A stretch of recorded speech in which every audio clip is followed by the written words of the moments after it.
太子凌御下，罪不可赦。严康将再一次迎来新的变局。Ребята, начинаю обзор Дунхуа «Пастух богов». Поддержите видео лайком и комментарием. А также ищу помощника для ведения ВК. Вся информация в моем Телеграм. Что интересного в новой серии? Напишите в комментариях, если уже ждете с нетерпением. Итак, преступления Лин Юйся оказались настолько серьезными, что прощения ему уже не было. Империя Янькан вновь погрузилась в хаос, а на Небесном алтаре вскоре должна была развернуться битва, способная потрясти весь двор. Едва Циньму ступил на Небесный алтарь, как один из высших монахов Великого Громового храма указал на него и объявил, что его появление ждали уже давно. В тот же момент монахи Великого Громового храма и даосы даосской секты открыто выступили против него. На алтаре появились сотни экспертов, и пространство мгновенно заполнилось убийственной аурой. Один за другим на поле боя появились 360 глав залов, 12 защитников секты, протекторы, небесные короли и 8 великих инспекторов. Эксперты уровня глав секты столкнулись в ожесточенной битве, от их столкновений рушились дворцы, а весь императорский двор погрузился в хаос. Однако происходящее на Небесном алтаре было лишь частью огромного восстания. По всей столице одновременно поднялись великие кланы, причем даже силы, поддерживавшие принца-наследника, оказались окружены. В это же время внезапно распахнулись ворота небесной тюрьмы, откуда были освобождены Цинь-Дзянь, Су-Юньджи и множество других важных чиновников, находившихся под стражей. Именно тогда ситуация окончательно вышла из-под контроля. По всей столице разнесся оглушительный крик о прибытии небесного короля Вэй. Герцог Вэй, облаченный в доспехи, прямо из своей резиденции взмыл в небо и приземлился на Небесном алтаре. Его ужасающая аура заставила содрогнуться землю, а само появление Небесного Короля Вэй полностью изменило ход восстания. Лин Юйся, находившийся на Небесном алтаре, начал паниковать. Он до последнего утверждал, что именно он является настоящим императором, однако вскоре раскрылась правда, способная уничтожить все его планы. Император Янь Фэн был жив. Более того, после того, как он выпил духовное лекарство, созданное Циньму, его внешний вид быстро вернулся к нормальному состоянию. Вслед за ним появился и национальный наставник империи Янькан, раскрывший свою истинную форму. Когда оба предстали перед чиновниками, весь императорский двор наконец понял, что произошло на самом деле. Те чиновники, которые уже собирались присягнуть Лин Юйся, один за другим опустились на колени перед настоящим императором. Лин Юйся окончательно потерял контроль. Он превратился в дракона и попытался сбежать из столицы, но 8 великих инспекторов немедленно вмешались. В мгновение ока они схватили его и заставили преклонить колени на Небесном алтаре. Но Лин Юйся даже представить не мог, кто на самом деле пришел за его жизнью. Им оказался Циньму. Циньму подошел к нему, наклонился к его уху и сообщил, что проделал все это вовсе не ради помощи императору. Его настоящей целью была месть за Небесного короля Цаня и Небесного короля Лу. После этих слов Циньму вытащил меч молодого защитника. Холодный луч меча сверкнул в воздухе, и в следующее мгновение голова Лин Юйся слетела с плеч. Циньму спокойно стряхнул кровь с клинка и убрал меч в ножны. Звон металла разнесся по залитому кровью Небесному алтарю. Так восстание подошло к концу. Монахи Великого Громового храма и даосы даосской секты либо погибли, либо были вынуждены бежать. Кровь стекала с верхних ступеней, окрашивая все 999 каменных ступеней Небесного алтаря в красный цвет. Место, которое когда-то использовалось для поклонения небу, теперь превратилось в настоящее море крови. По всей столице раздались крики в честь императора Янь Фэна. Гражданские и военные чиновники, посланники, представители великих кланов и различных сект преклонили колени перед ним. Восстание было полностью подавлено. Но на этом все не закончилось. Вслед за победой началась масштабная кровавая чистка. Имущество чиновников, принадлежавших к фракции принца-наследника, конфисковывали, а монахов и даосов, участвовавших в восстании, одного за другим отправляли на казнь. Расправы продолжались почти целый месяц. Однако вскоре произошло нечто странное. Голова Лин Юйся исчезла.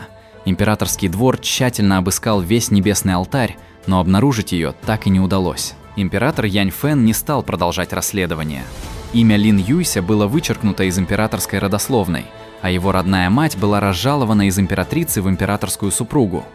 После подавления восстания император Янь Фэн начал масштабную реформу двора. Он выдвинул талантливых молодых чиновников и заполнил многочисленные освободившиеся должности. Затем император приказал вернуть с границы своего второго сына, Лин Юйшу. Всего через несколько дней Янь Фэн, сославшись на ухудшение здоровья, официально назначил Лин Юйшу принцем-наследником.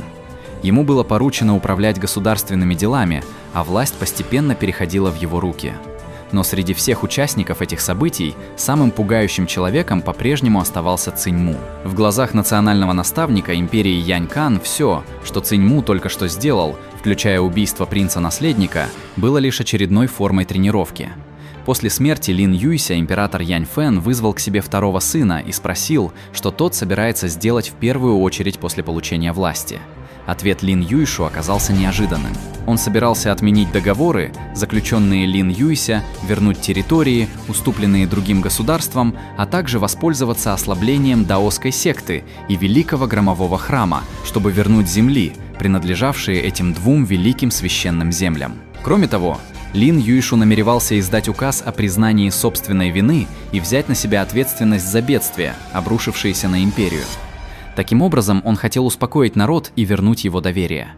Император Янь Фэн сразу пришел в ярость. Он понял, что эти мысли не могли принадлежать самому Лин Юйшу. После расспросов второй принц признался, что еще до встречи с отцом обращался за советом к национальному наставнику империи Янь Кан и великому мастеру Чжунцзаню. Именно они помогли ему подготовиться к нынешней ситуации и подсказали, как следует действовать. Тогда Янь Фэн понял главное. Национального наставника он не боялся. По-настоящему его тревожил великий мастер Чжунцзан. Ведь однажды и император, и национальный наставник могут исчезнуть, а тогда Лин Юйшу останется один на один с этой пугающей фигурой. После этого Янь Фэн раскрыл сыну еще одну тайну. Его культивирование было полностью утрачено, а божественные сокровища разрушены. Если восстановить их не удастся, ему оставалось жить всего несколько десятилетий. Именно поэтому император решил заранее передать власть Лин Юйшу. С этого момента второй принц официально вступил на путь к становлению будущим императором империи Янькан. Тем временем императорский двор постепенно менялся, а Циньму вернулся на гору Святого Пришествия Небесной Святой Секты.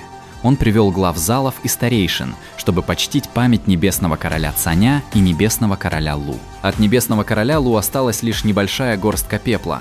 Что же касается небесного короля Цаня, то от него не удалось найти даже тело. В его могиле находилась только одежда, которую он носил при жизни. Циньму подошел к могилам и положил перед ними голову Лин Юйся. Последний кровный долг наконец был возвращен. Однако после церемонии небесный владыка Юй обеспокоенно спросил Циньму, действительно ли тот собирается вернуться в империю Янькан. Небесная святая секта только что уничтожила ложного императора и множество экспертов даосской секты и Великого Громового Храма. Если Янь Фэн теперь направит свое внимание на небесную святую секту, ее положение станет крайне опасным. Но Циньму оставался совершенно спокоен. Он считал, что императору все еще нужна небесная святая секта для борьбы с двумя великими священными землями. Поэтому прямо сейчас секта еще не являлась главной целью Янь Фэна. Однако мысли Циньму занимало нечто гораздо более важное. Стоя перед священным древом, он задал небесному владыке Юю вопрос, действительно ли человек способен изменить великий путь неба и земли. Небесный владыка Юй долго размышлял, а затем привел простой пример. Когда-то в этом мире не существовало дорог, но люди продолжали ходить по земле, и постепенно появились первые пути. Затем они начали мастить их камнем, изобрели колесо, создали повозки, летательные корабли, научились обрабатывать металл и передавать информацию. Люди изменяли землю, учились управлять дождем, ветром и громом. Они создавали одно новое изобретение за другим. Всего этого изначально не существовало в великом пути неба и земли. Но человеческая мудрость и способность к созиданию позволили появиться бесчисленному количеству новых путей. Циньму посмотрел на священное древо. У него был всего один ствол, но от него отходили бесчисленные ветви, и каждая продолжала тянуться все дальше. В глазах Циньму постепенно появился огонек. Возможно, люди действительно способны изменить великий путь. Именно это Циньму и искал. Он не хотел просто следовать воле неба и земли. Его целью было использовать силу и мудрость человечества, чтобы самостоятельно проложить совершенно новый путь. После этого небесный владыка Юй задал Циньму еще один вопрос. Что произойдет, если однажды даосская секта и Великий Громовой Храм будут уничтожены, а после этого император направит свой взор на небесную святую секту? Он даже предложил Циньму стать императором. Но Циньму сразу отказался. Императорский трон его совершенно не интересовал. Для него это была лишь должность. Пока человек, сидящий на троне, следовал идеалам небесной святой секты, не имело значения, станет ли императором сам Циньму. К тому же за кулисами все еще находился национальный наставник империи Янь Кан. А значит, эта партия в шахматы была далека от завершения. Циньму посмотрел вдаль. Он пришел в империю Янь Кан лишь ради испытаний и совершенствования, но никто еще не понимал, что это, казалось бы, обычное путешествие в поисках роста в конечном итоге втянет Циньму в игру, способную изменить сам великий путь неба и земли.